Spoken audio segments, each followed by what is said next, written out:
বৌমা পঞ্চমের আসতে দেরি হবে, তুমি খেয়ে নাও। ও না আসলে আমি খাবো না মা। ওকে আরে বাড়ির ভাত খেতে হবে না মা, ডিভোর্স পেপারে সইটা করে দিয়েছি, তুমি সইটা করে আসতে পারো। পঞ্চম থাক মা, ভালোবাসা কখনো জোর করে আদায় করা যায় না। বৌমা তুমি চলে গেলে আমাকে কে দেখবে? ডিভোর্সটা আপনার ছেলের সঙ্গে হচ্ছে, আপনার সঙ্গে না মা। উল্টি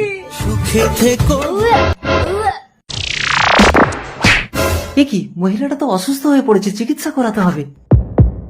মিস্টার বরণ, আপনি বাবা হতে চলেছেন। কিছু মনে করবেন না, আসলে ডাক্তারবাবু আমাদের এলাকায় নতুন। বাই দ্য বাই, আপনাদের বাড়িটা কোথায়? বর্তমানে আমার কোনো বাড়ি নেই। সে কি?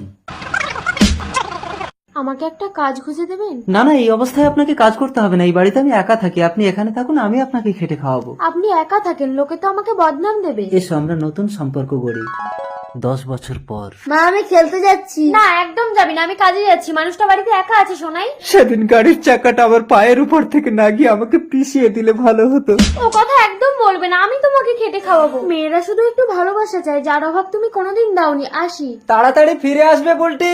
ঠিক আছে। পঞ্চম কে? কাজ থেকে ফেরার পথে আপনার ওষুধগুলো দিতে এলাম। কি অবস্থা হয়েছে আপনার? ওকে তো একটা বিয়ে করতে বলতে পারেন। ও প্রতিজ্ঞা করেছে জীবনে বিয়েই করবে না। মা একটু বসো, আমি তোমার খাবারটা বানিয়ে আনছি। কেমন আছো তুমি? পঞ্চম বুলটির সাথে কথা বল। সরো আমি করে দিচ্ছি। নিজের চরকায় তেল দাও। আমাকে ওভাবে বলো না, ডিভোর্সটা তুমিই দিয়েছিলে। এইটা ডিভোর্স পেপার, মিলনপত্র? এইটা আমাদের বিয়ে রেজিস্ট্রি পেপার। ইয়া কি করে বললাম ডিভোর্স পেপারে সইটা করে দাও, তুমি না দেখে সইটা করে দিয়ে বেরিয়ে গিয়ে আরেকটা বিয়ে করে নিও। আমাকে তুমি ক্ষমা করে দাও পঞ্চম। আমি ক্ষমা করলেও এই সমাজ তোমাকে ক্ষমা করবে না। একটা ছোট্ট সন্তানকে তুমি অন্য পিতার পরিচয়ে মানুষ করছো। বুলটি আমাকে বিয়ে করেনি পঞ্চম, এই দেখো ও আমাকে প্রতি বছর রাখি বাঁধে। দাদা তুমি আমার বাবা। শোনাই? দেখেছিস পঞ্চম, ভালোবাসা অন্ধ।